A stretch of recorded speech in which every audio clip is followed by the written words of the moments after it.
I vision God like driving a car and there's a bunch of kids, like religions in the back seat. He just like keeps turning back around. Come on, can you guys just get along back there? We fight over the same creator.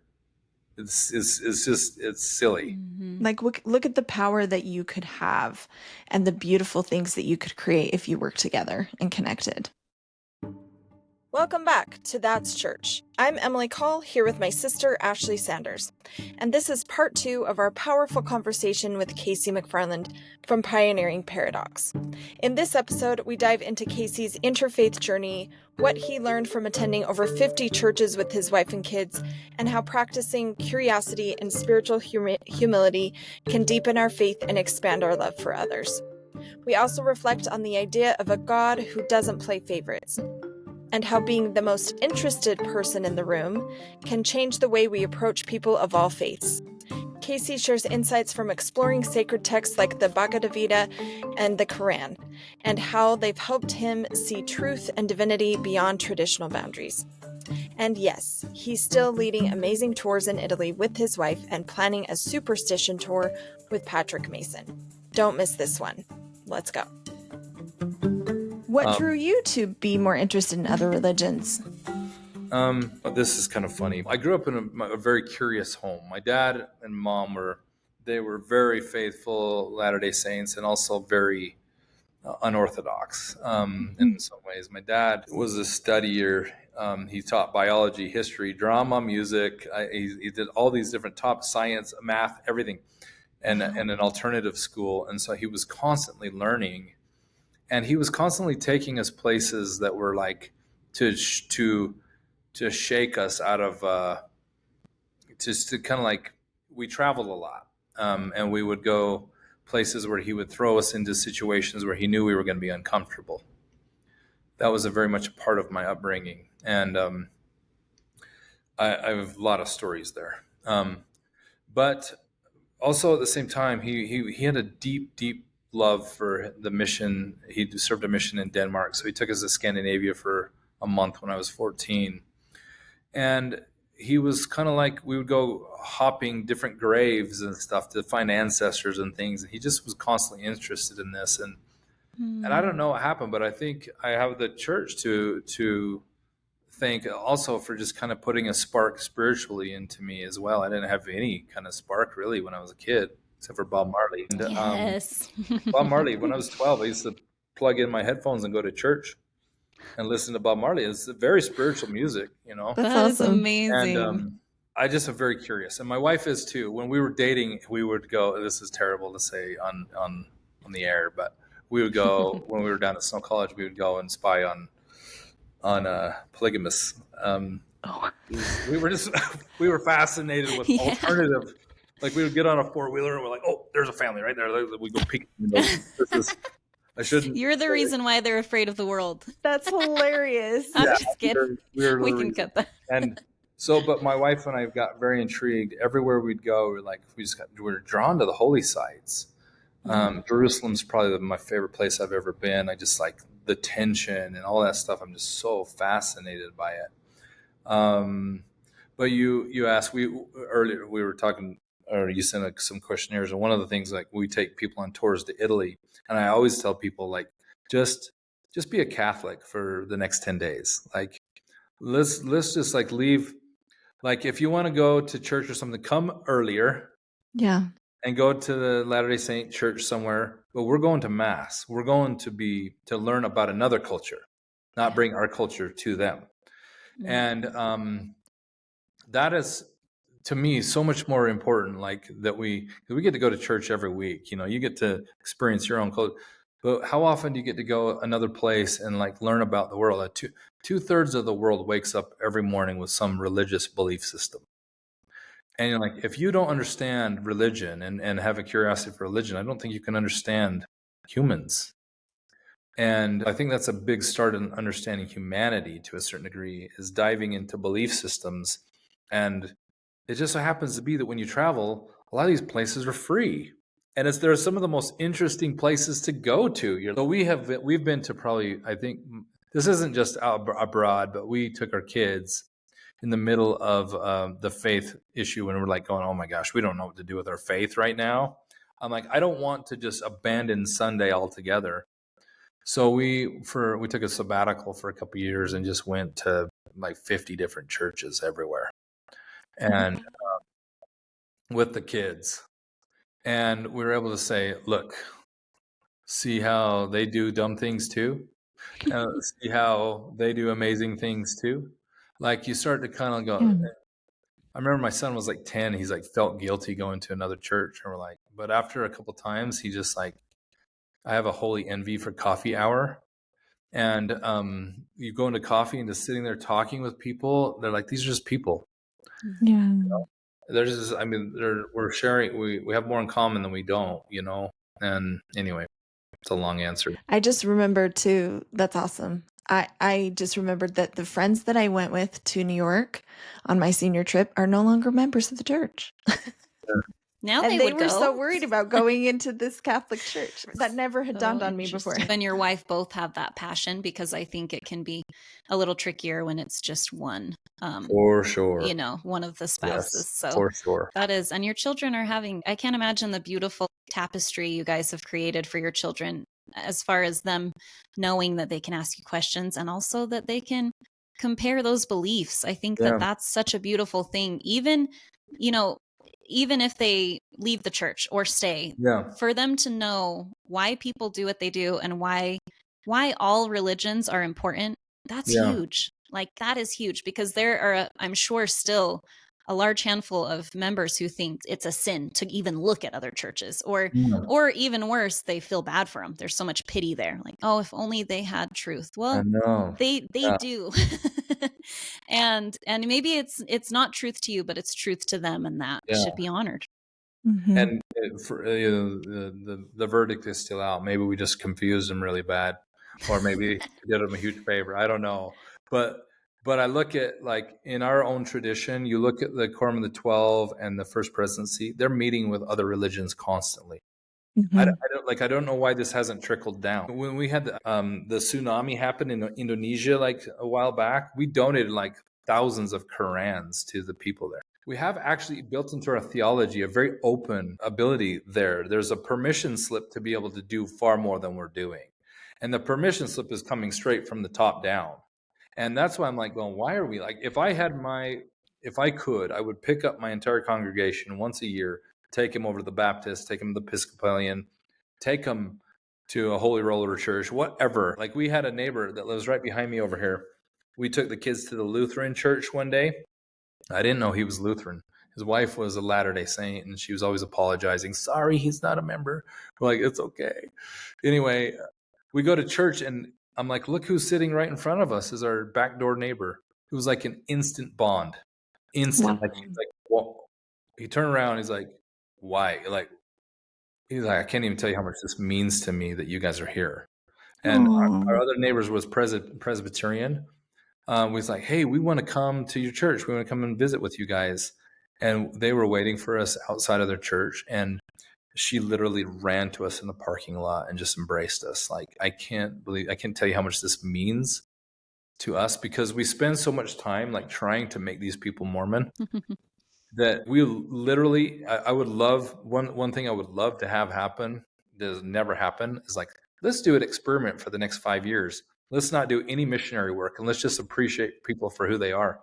And I think missionary work would take off. They're like, oh my gosh, these people make me feel important. It's like, who's the most interesting person in the room is the one most interested. And we're so often like trying to give other people our knowledge without just going, what do you have to give us? Amen. I see God like literally just like going to all the religions. You're my favorite. You're my favorite. Like a parent does to their all the kids think they're their favorite kid. But they're, I don't know. Totally. Oh, that's a great analogy. Yeah, we all think we're the best and the favorite, and he loves us all. I mean, the LDS Church is a small portion of the world. And I think Patrick Mason was the one who said, I don't believe in a stingy God. Yes. God is not going to withhold their love from us. And it's just, that is such a great reminder. It really is. Yeah. I love that so much. I think I've said all those things before. I don't understand why it is. And it's actually so visible that the leaders of our church are meeting with other religions. The church But is yet, weak, right? yeah, and they're not going to these other religions and saying you should become LDS. No, they're just meeting with them, being respectful, paying respects, doing what they can to help, learn about whatever it seems to me. And so why are we scared as the people of the church? Why do we think it's not acceptable?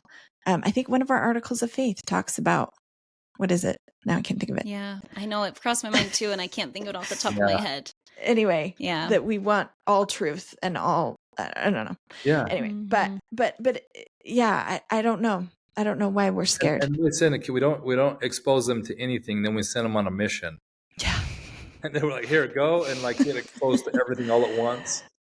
My mission president lives in Italy, and he came and visited a few years ago, and somebody asked him, what would you do to prepare your kids more than anything, like for a mission? He said, kids come into the mission field completely unprepared culturally. Mm-hmm.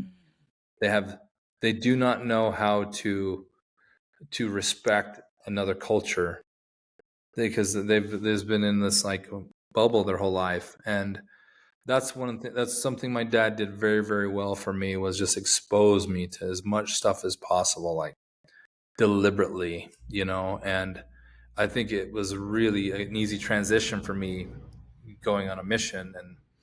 And anyway, that's awesome. Yeah. My mission was really hard for me, and we weren't exposed to as much. And so I'm trying really hard to do that with our kids. But yeah, it's not always easy. Yeah. I had a quick comment just before we move on too. I just wanted to mention, I love what you said about like doing a test and like not sending out missionaries, because people would still feel loved. They just wouldn't feel that kind of disingenuous, like, I want you as a number on my baptism, which I'm not going to say that's how all missionaries are. Yeah. But because that's not true. But it's so interesting to me. Of all of the churches that we visited, I had the expectation that we were going to be, people were going to be trying to convert us. Yeah. It happened 0 times. Like 0. I think there was one guy in one congregation that still sends me some Jesus videos, but it's not in a sense that he wants me to even, it's more of just a friendship we've built. Sure. And so it's really, there's been no like, hey, sign up here, come back. It's more just like, you're always welcome. We're so happy that you came. And I just thought, oh, it's just us. Yeah, we are such a proselyting We are the most proselyting, and I did not know that. I think I was just very ignorant to that. That's awesome. We went to a church. It was right the day before Martin Luther King Jr. Day. We were in Phoenix, and we're like, listen, and we went to a black church, all black church. And and we sat in the middle it was me and my kids and with my wife, and then my friend and his wife and kids. And there's like 12 of us, like Mormons, right in the middle of this congregation. They stopped the meeting. The pastor stopped and turned everybody, the entire congregation, surrounded us with their arms open wide. I'm getting emotional just even talking about it. And the whole place in unison just said, we welcome you to our church with full and open arms. And it was just so beautiful. And so I see like, if, I don't know, I do. I think that if all we did was just appreciate people for who they are and try to see them for who they are, like missionary work would go through the roof, in my opinion. Yeah. But I teach gospel doctrine in my ward, and I asked to be released. I asked to be in Young Women's because my daughter is in Young Women's, and so it's not even official yet, but I should be in there. But now I'm kind of sad because I really wanted to have like the like one of the leaders that we've met to come and speak just during one of my lessons, and just be like, surprise, here's the imam from the Islam Center, or Yes. whatever, and just have them speak to us. And I'm kind of bummed that I missed that opportunity, but I'm still going to push for things, maybe talk to the Relief Society president, or, because I think that is so valuable for people to just learn about other people. Yeah. And it doesn't even have to be in a religious context, but just learn about people that are different than us, different than you, I think is so valuable. Yeah. And all of that is what Jesus taught. Like, Jesus taught to love our neighbors. And I think we look at that in such a defined, in a box kind of way, and it can be so much bigger. If we just break outside of that box, it can be so much bigger and purer and more genuine than it is. Plus, he was constantly trying to shatter cultural norms. Yeah. He was Right. constantly like, hey, by the way, that Samaritan that you guys hate over there, like, he's better than you. And by the way, my cousin over there that's wearing a loincloth and eating grasshoppers, like, I'm going to have him baptize me. Yeah. He's the greatest prophet in all the land.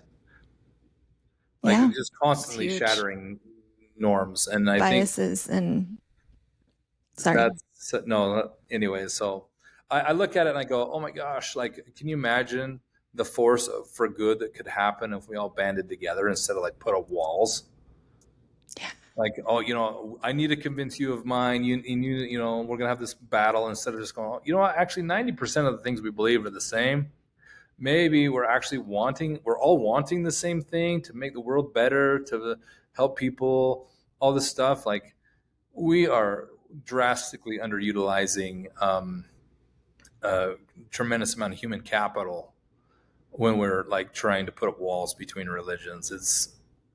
It's going back to the analogy of like God, like it'd be like God's like I vision God like driving a car and there's a bunch of kids like religions in the back seat, and he just like keeps turning back around. Come on, can you guys just get along back there? Like, you know what I mean? True. It's like silly. It's silly that we fight over the same creator.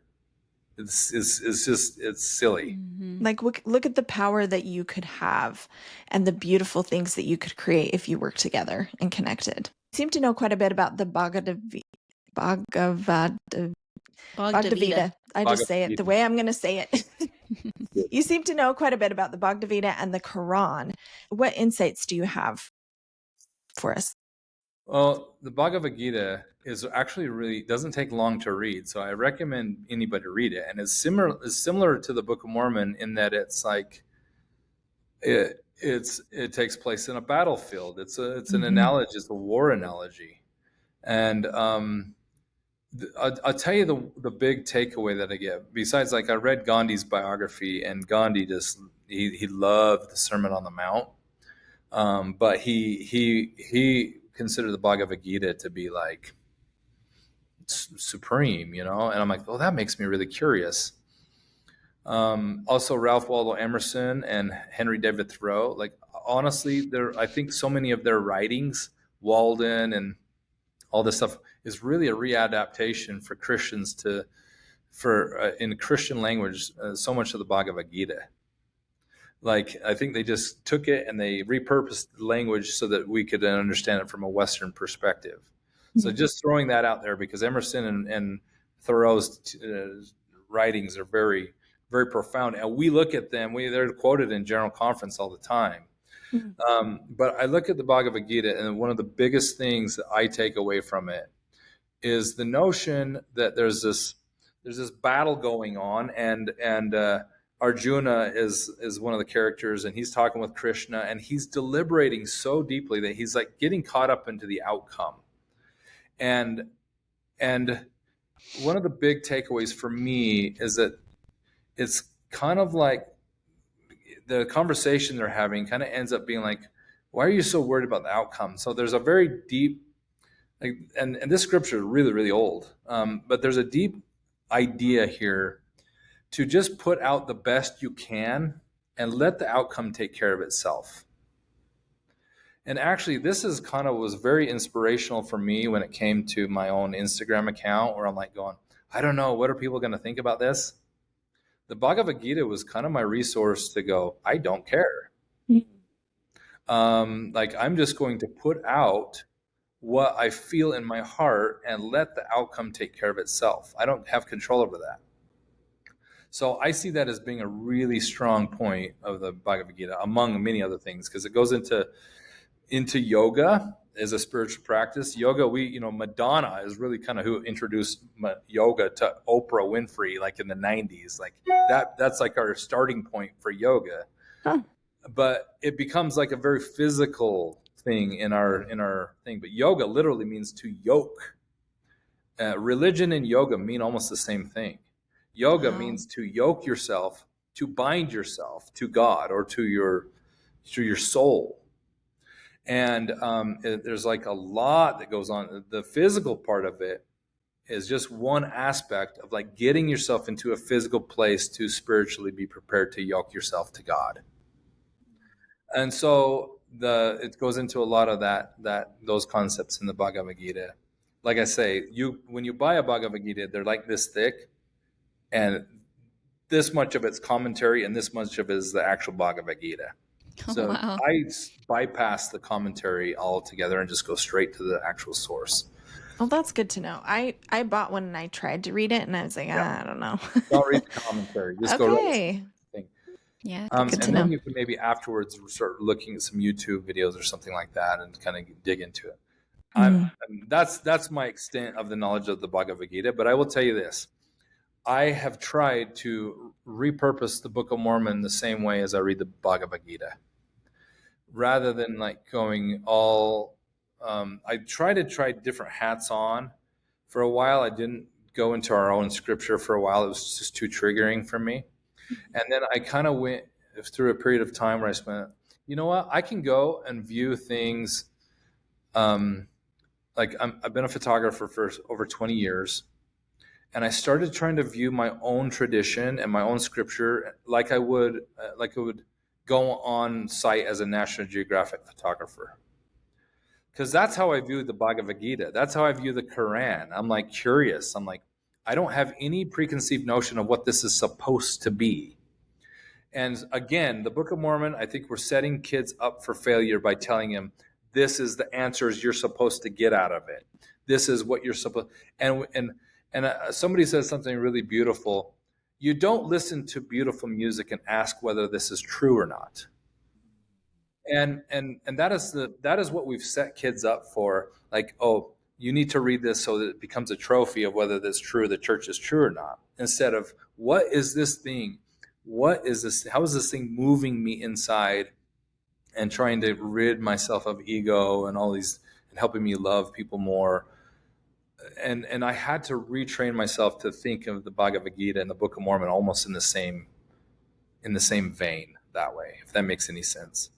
But I think the Qur'an, I think so much, the Qur'an, I think, is so important for us to read, like, rather than like, just be like, to me, it's like, the more you're like question something or you have like fear about something, the more you should run towards it. Unless it's like a murder or something like that. Thanks for clarifying. Yes. So, I love that. With distinction. But I started reading the Qur'an because I'm like going, we went through the war in Iraq and all this stuff, and like there's all this fear mongering on Fox News and Muslims are this and Muslims are that. I'm going, all right, well, I want to go and dig in. Like this is exactly what happens to our own tradition. People think they know who we are and they don't.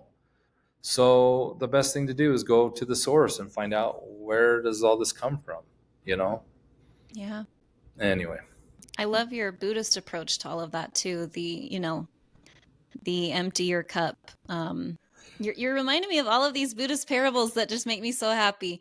I'm telling you, we could talk all day. We could. Yeah, the empty your cup. I think it's the sensei says, put your cup out to the student, and he puts his cup out, and it's half full, and the sensei, you could correct me if I'm getting this wrong, but he like pours on it, and the kid, the student's like, oh, it's overflowing, and the master says, that's because you didn't empty it first. You need to empty it so that you're coming in clean slate, so that you have the vessel to carry the wisdom I'm going to bestow on you. So I love that you approach other religions like that, and that you approached your own religion like that. That is Yeah. huge. That was a total shift in me when you said that, because I try, on this journey that we're on, that Emmy and I are on, we are trying to go in clean slate to all of these religions, but I haven't done that in my own religion. That's where the fruit, the major fruit is. Yeah. Oh man, that was Closest big. to home. And I like, and by the way, it took me a while to get to that place, because I was like, I didn't want to, like, I was hired to go take pictures at a funeral, a Latter-day Saint funeral, right in the middle of a big faith crisis.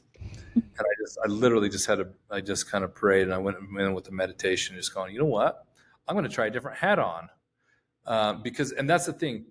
I literally went into the funeral with, as an observer, and tried to not make past judgment on anything, and not have meaning, that all this baggage of meaning that I had through my whole life. And I wept the entire time. This woman was so beautiful, and there's all these quilts and stuff, and I'm like going, how beautiful is all this from an outside observation. And so going into the doctrine of emptiness, with Buddhism, they have a literal doctrine called emptiness, where this is going, again, like, getting rid of the meaning we've placed on everything. The beautiful idea of when you empty your cup is that almost always the first thing to rush in is compassion.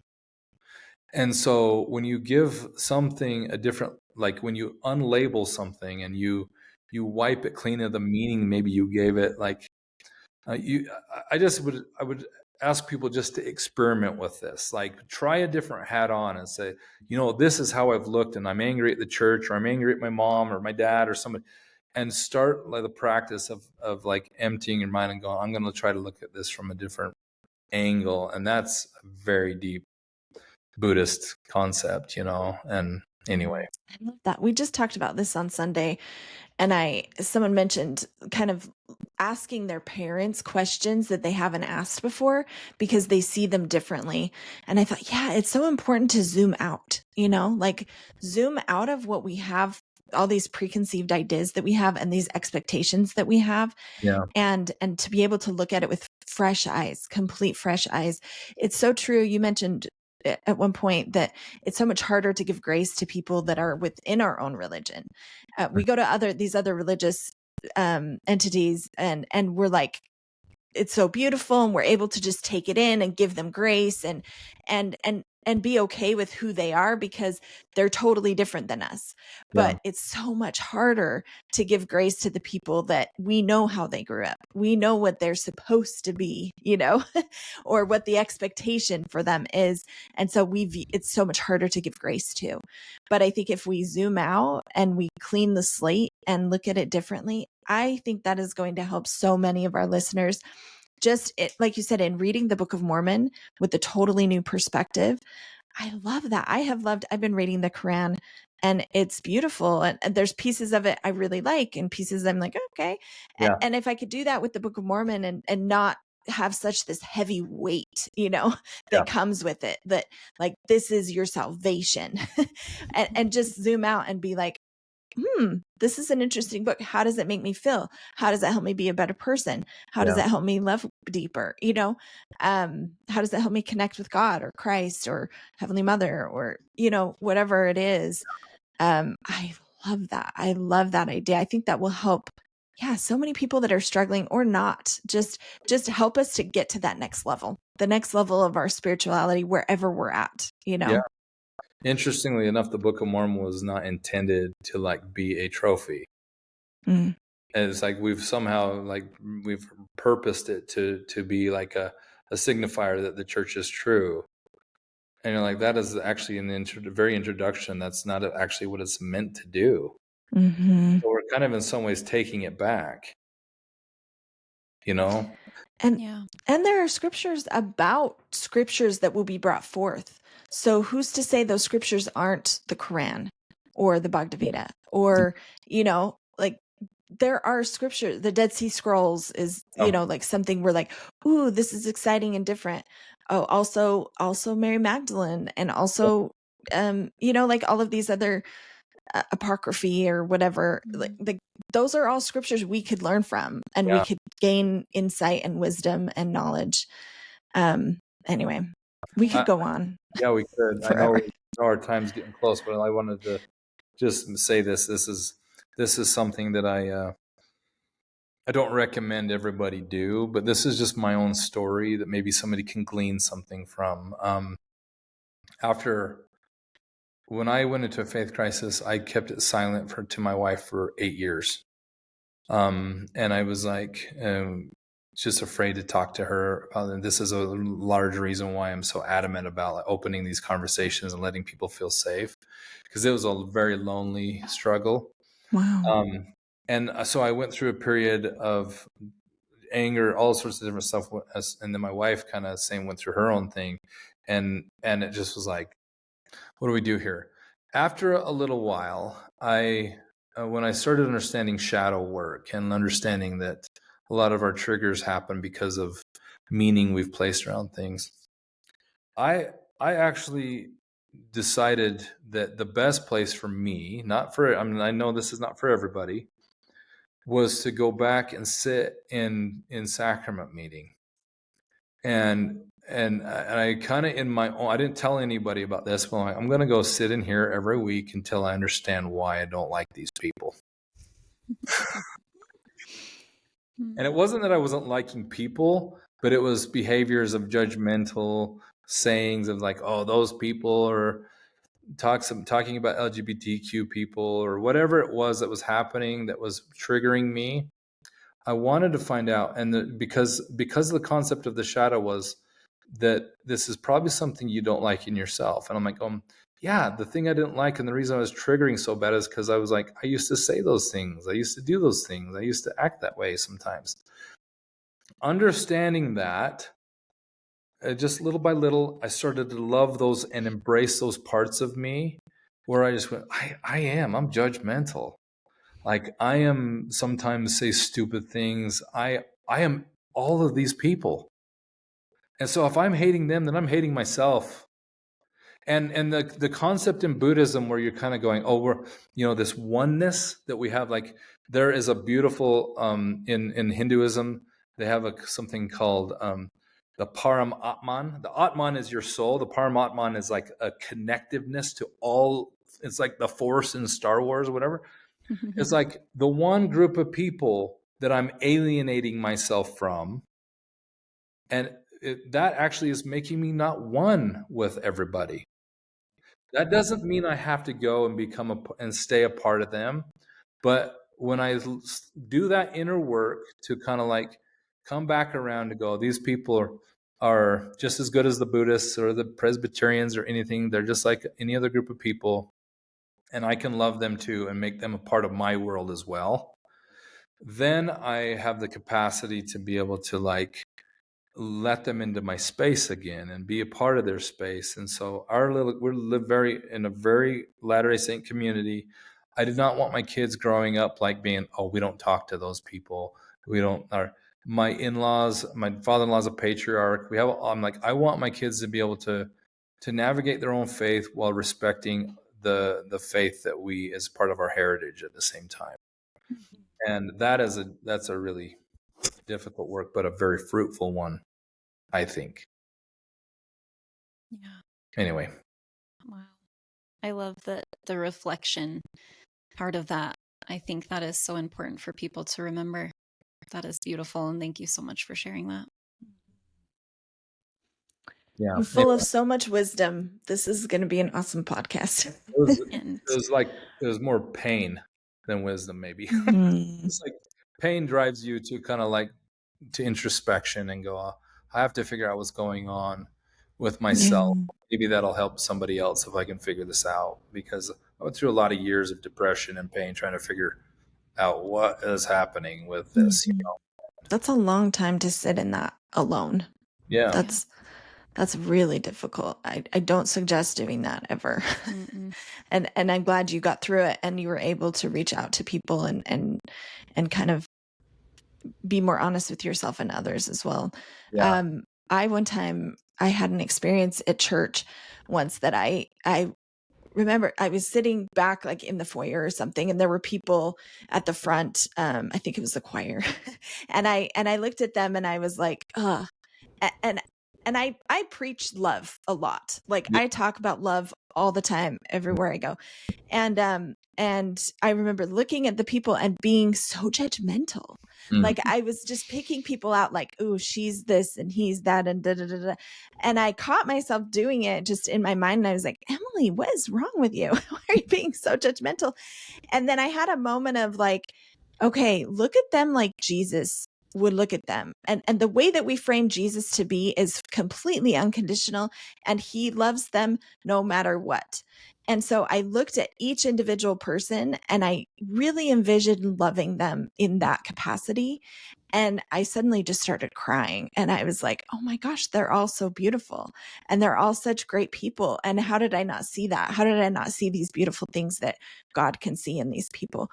Mm. And it kind of maybe a similar come to God moment for me that you had. I kind of realized, okay, there are all these faults in myself and in other people as well. And that's just the reality of it. But there's also so much beauty in every single person. And Amen. we can see it. We can choose to see that, or we can choose to not. And that's the difference between, I think, our own peace and our own stability, emotional stability, and not. That's so beautiful. And really what it boils down to is that and this goes, most kids by the time they're 30, like 70% of the youth in our community leaves the church or doesn't attend any longer. Wow. So I would just like to propose that we look at that differently and go, what if pride is the real enemy, whether it's on either decide to stay or go or whatever. People having pride towards their kids who have left the church, like they don't know what they're doing, they've studied something wrong or whatever. And people having pride going, I can't believe somebody would stay in the church, and I know better for them. The truth is everybody's having their own experience, and it might be what they need. But if you reframe everything, if we reframe at the root of all wisdom traditions is this concept that we need to learn to let go of illusion, whether you're in the church or out of the church, and let go of pride and ego, and whatever that's named, that becomes something. Actually, if my kids decide they're going to go to a different church or not go to church at all, we can still talk about, hey, like how are we letting go of hate and anger and all that stuff, that illusion. That becomes a common ground among all religions, among our children or our kids who stay or leave, whatever. That to me is a real fruitful commonality that I would love to see more focus on, rather than like you're in, you're out, whatever. Instead of just like, no, we're just trying to figure out life together, and it's painful. And Kim, I'm going to mourn with you, and you can mourn with me, and there's going to be hard times, because really when something big happens, like a death in the family, all that stuff goes out the window for a minute, and we go, all right, we need to jump in and be with each other and help each other out at this time, anyway. Yeah. Drop the labels, I think. All the labels. They're just not necessary. We're just The best thing people. I ever did, I did a deliberate effort when I was Elders Quorum president like 10 years ago. I'm like, I'm going to stop using and thinking in terms of my neighbors as Mormon, non-Mormon. And it like changed I felt like it changed my whole neighborhood. Just that story about your Lutheran neighbor had me tearing up, and I just wish there was more of that. And when you say mourn with those that mourn, I mean, that was what Christ was all about. And I don't remember who said this quote, but it's basically like, church should be a hospital for sinners, not a museum for saints.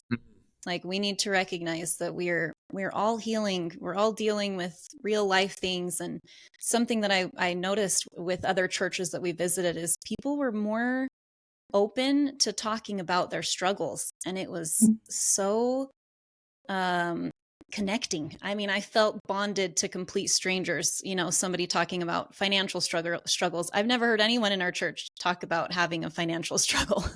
And that's just one example, but I just remember thinking like, oh, wow, that's big. That The vulnerability. being vulnerable. There's nothing that bonds me to someone quicker than someone opening up and being vulnerable. Yeah. Amen. I think that's so crucial. But I love what you guys are doing. It's fun to watch you guys interview all these different people and bring different perspectives in, because it is really such a beautiful and needed thing to run towards things we don't understand, build bridges, build community. I don't think there's anything better you could be doing right now. Thank you. That It's is hard so kind. sometimes, so it's nice to hear that. I mean, it's just a lot of work, but it's so amazing. It's my favorite thing I've ever done, honestly. Amazing. Because we just have gained so much wisdom, and I don't know if that comes through, but I mean, we've received so much light and knowledge and goodness from other people. And it's just been incredible. We do want to ask you, we want to respect your time, and I'm sorry we're a little bit over. Oh, we're good. We're good. I don't want to just bore anybody with my. Okay. No, you're amazing, and this has been incredible. But we want to ask you our kind of fun last question. We like to kind of lighten it up at the end. So Ashley likes to ask this one. Go ahead, Ash. So one question Emmy allows me. Just kidding. I'm just joking. She's allowed the last I'm allowed. So for this final question, we just wanted to ask you to either share an embarrassing moment, or you can answer this fun little question of what time frame would you live in or visit if you could? What different space and time would you visit? Or you can answer both. Pick one, answer both. I told my wife about this question, and I'm like, I'm going to refrain from my most embarrassing moment till the second. No, I'm just kidding. Smart. No, I have a lot. My wife's like, you got to be careful with that. Anyway, I had this scary English one. teacher. I'll answer both of them real briefly. But I have this English teacher who was a Baptist, and I got to be friends with her. Her husband was a Baptist preacher. This was like 20 years ago. And I found out that she was a Baptist. And I'm like, hey, I want to come out and check out your church. Anyway, I called her up one day just because I had and she was an English teacher at the university up here. And I had a question about the assignment. And I got done talking with her. I left a message on her phone. And I ended, in the name of Jesus Christ, amen. That's the worst. What did I just do? So stupid. And that is like one of, like, I have dozens of stupid things. That's very applicable for that is so this good conversation too. Yeah, my wife said that's probably more appropriate for this audience. There's so many, you could filter it down to something that worked. I'm going to just make a plug here for Will and Ariel Durant. They were a husband-wife team, wrote for over 50 years, from like 1930 to like 1970 something. They wrote the story of civilization in an 11-volume set. They went from ancient Greece to ancient Egypt to ancient Rome to the Renaissance to the whole world. They spent their whole life. This used to be quoted in General Conference a lot. Wow. My wife and I have dug in and read a bunch of them. They're like 55 hours long on Audible, each one of them. They're huge, but they're written so well. But the time period that I was like drawn to, that I was like, I want to see this so bad, because that's my biggest desire on the entire planet, is to be able to push a button and go see things in history as they happened. It's like, it almost makes me feel like I'm scratching my fingers on a chalkboard because I want it so bad. Is ancient Egypt. Like the way it's described in this, and we take people on group tours to Italy every year. That's where we spend 2 months a year in Italy. And you can trace back, Rome stole from Greece, Greece stole from Egypt, and you can go almost backwards in how they just stole from one empire to the next. And Egypt just is so mesmerizing to me that I don't know. It just sounds like it would be incredible to go back and witness how things were done, you know? Yeah. Kind of scary too. Yeah. Probably. You'd have to be the right person in ancient Egypt. Go back know what as I mean? Pharaoh. Be a Yeah. pharaoh. Well, But sometimes that's not yeah. good either. I want to true. just be invisible. Okay. There That's you how I go. want to approach this. I want to go and be invisible, but I want to be able to eat, Yeah. but not get sick. I want to be invisible, but I'm immune to sickness. Ooh, that's how I want to do it. Yeah. I like it. Maybe Yeah. like a fly that on the is- wall. Yes. You can Yeah. still Just- eat. No one notices you, but you die Just quickly. witness it. So Yeah, I don't maybe know. not a fly. Yeah. I don't know how I knew you were gonna say Egypt, but I knew you were gonna say Egypt. This is weird. I don't know why, but We're I will Libra. say it's the Libras. We Yep. can sense it. No, What's your birthday? You dare it's say that much. what did you say? What's your birthday? October 1st. Mine's September 24th. Oh, you're on the young end of the Libras. I went to kindergarten when I was 4. I was dumb as rocks for like 8 years. Oh, my kids are all the oldest in their grade because my kids are all around the same birth date as mine, and I'm like, you guys have to be the older because I don't want to make you guys the youngest. Yeah.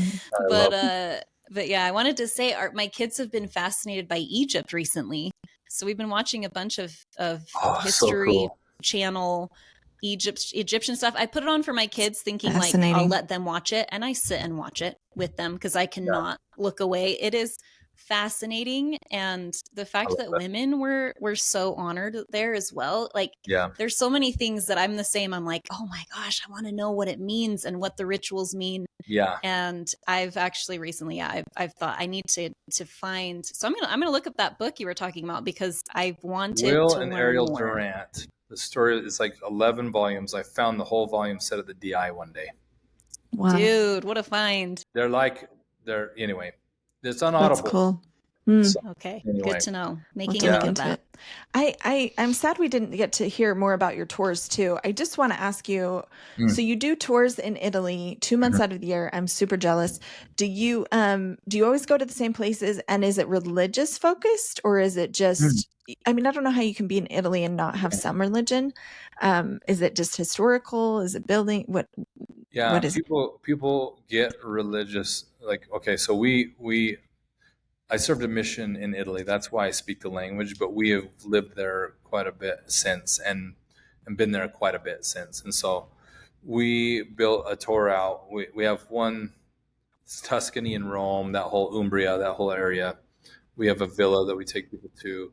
But when we talk about Rome and Florence, I tell people straight up, just be prepared, even if you don't like religion, because it's going to be a big theme.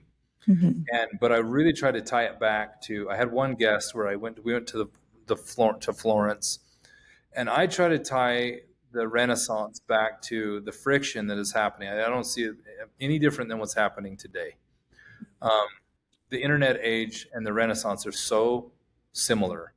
There were, Da Vinci and Michelangelo's parents would have been like, "Oh my gosh, these kids are going off the deep end." And it kind of helps put things into perspective. I had one lady say, "This really helped me to understand my wayward kid." To be able to see that this happens throughout history and these people turn out fine, and all this stuff is a big theme of the Renaissance, and this friction between humanism and religion and is still very much alive in Florence. And that is a huge theme. So I go through a whole thing and take people to locations where people were burned at the stake and the friction between art and religion that Michelangelo had and Botticelli. Then they burned a lot of art because they were feeling like they were getting too pagan.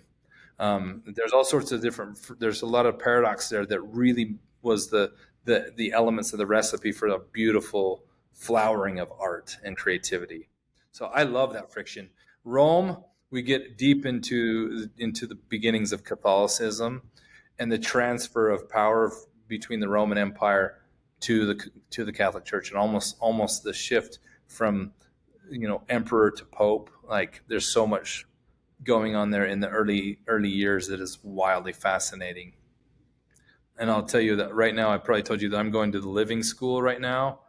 It's a year-long program with Richard Rohr, Brian McLaren, Barbara Holmes, James Finley. There's a few other, but and that we go into the the Christian elders that fled into the desert and wrote a lot prior when the Rome kind of took over. They fled into the desert and wrote a ton about early Christianity that doesn't resemble Catholicism at all. It's very, very fascinating. And I love Catholicism, don't get me wrong. But so we take people there, but then we have a tour. We take people down to southern Italy. There's a whole nother animal. And a thing we love about taking people there spiritually is the further below Rome you get, the more superstition and the more religious people become. It's deeper poverty, it's deeper whatever, but it is very, very superstitious and very, very intense. So we take people to the city where Saint Nicholas is buried. I shouldn't say that out loud. That's the Santa Claus. So he is dead. And so I hope there's no listeners that I'm going to burst. Kids, cover your ears. The actual Saint Nicholas is buried in this church. Wow. And the superstition around that is just wild and fascinating. So, but we're taking a group to Greece and actually to Egypt in 2026. And I can't announce, I'll announce that one to you off air because I have a special guest that's going to be, I'm taking. Okay. On there. So if people want, is the tour open to people signing up, or do you have I'm all booked up I have one slot left for this fall. We're going to be there in October. It's Southern Italy. We have one slot left for Southern Italy. It's phenomenal. It's amazing. But Greece is already booked up for next year. Egypt is going to be open. And then I have open for next year for Italy too. It's McFarland. I don't even know my website name. McFarlandTours.com. And I have an Instagram that's McFarland Tours, something like that. I kind of book them up behind the scenes, so I don't advertise them. Okay, we'll put them in our show notes. It's wide open. I love, anybody wants to do that. It's fun. They're super fun. Small groups, 14 people. That's all we take. Wow, that's awesome. That's very intimate, and I'm sure that it's incredible. I have drivers. Food's all included. I have the best food on the planet. I know exactly everything. So we go. Wow. It's all dialed in. So you show up and you're under my wing, and it's awesome. That is incredible. Sign us up. Yeah. And I think that we need to have you on again to talk about all of these tours, just that topic, because all of it. You have too much wisdom. I feel like we really could go a long time. Stuff that we could go into the Renaissance, anything it's very, very pertinent to our day right now. Thanks for listening to That's Church and for joining us for part 2 of our conversation with Casey McFarland. His interfaith journey is a reminder of how much we can learn when we listen to others with curiosity and respect. We're so honored that Casey has joined our That's Church nonprofit board, and we're excited to keep building spaces where faith, community, and connection can thrive across all belief systems. Don't forget to follow Pioneering Paradox and check out the episode where Ashley and I were guests. We had a blast, and the conversation was so meaningful. Follow us on Instagram at That's Church Podcast for updates, and we are soon going to release a new website and information about our new nonprofit. So be sure you follow. Thanks so much. See you soon.